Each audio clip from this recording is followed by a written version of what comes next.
بسم اللہ الرحمن الرحیم۔ السلام علیکم، میں محمود عبداللہ خان ہوں، آپ یوٹیوب چینل دیکھ رہے ہیں۔ ویورز، آج موضوع ہے ول یعنی وصیت۔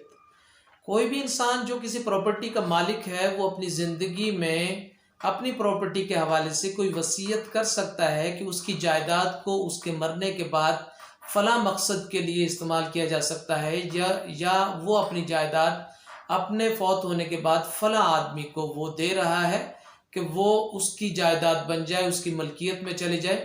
تو اس حوالے سے کئی ایک سوالات جنم لیتے ہیں۔ کیا کوئی جائیداد کا مالک اپنی ساری جائیداد وصیت کر سکتا ہے؟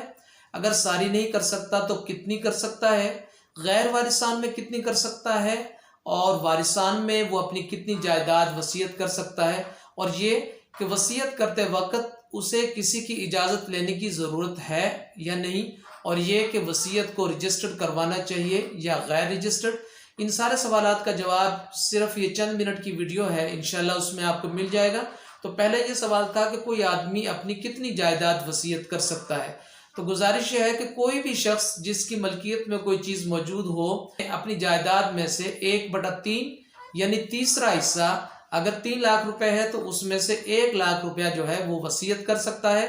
وہ غیر وارثان کو کرے گا تب بھی وہ تیسرا حصہ کر سکتا ہے، وہ وارثان کو کرے گا تب بھی وہ تیسرا حصہ کر سکتا ہے۔ البتہ یہاں یہ بات ضرور ہے کہ اگر وارثان کو اس نے ساری کی ساری جائیداد وصیت کر دی تو پھر وارثان کا اس ساری جائیداد کے وصیت پر جو ہے مطمئن ہونا ضروری ہے۔ اگر وہ مطمئن نہیں ہوتے تو پھر 1/3 کی حد تک اس پر عمل ہو جائے گا اور باقی جو ہے وہ اس پر عمل نہیں ہوگا۔ تو وصیت پر عمل ہوتا ہے مرنے والے کے وفات کے بعد، یعنی جس نے وصیت کی اس کی وفات کے بعد وصیت پر عمل ہوگا۔ اب اگلا سوال یہ آ جاتا ہے، کیا اسے وصیت کرنے سے قبل کسی سے اجازت لینے کی ضرورت ہے؟ تو قطعی نہیں۔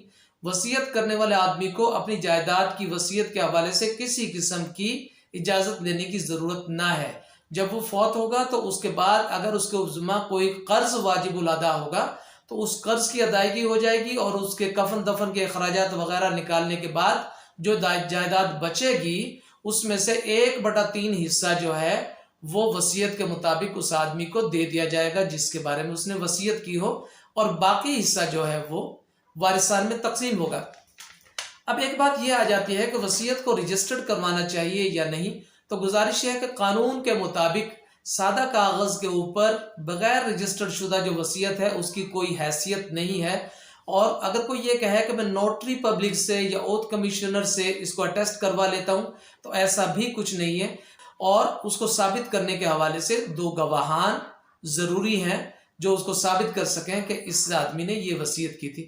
اس حوالے سے اگر کوئی اور سوال اگر آپ کے ذہن میں باقی ہے تو آپ میرے واٹس ایپ پر وائس میسج کر سکتے ہیں، میں انشاءاللہ آپ کو بھرپور طریقے سے اسسٹنس فراہم کروں گا۔ مزید یہ کہ میرے چینل کو سبسکرائب فرما لیجئے، اس کے بالکل نیچے جو ہے بٹن ہے سبسکرائب کا، اسے پریس کر لیں، اور اس کے ساتھ ایک بٹن ہے رنگ کا، اس کو بھی پریس کر لیں۔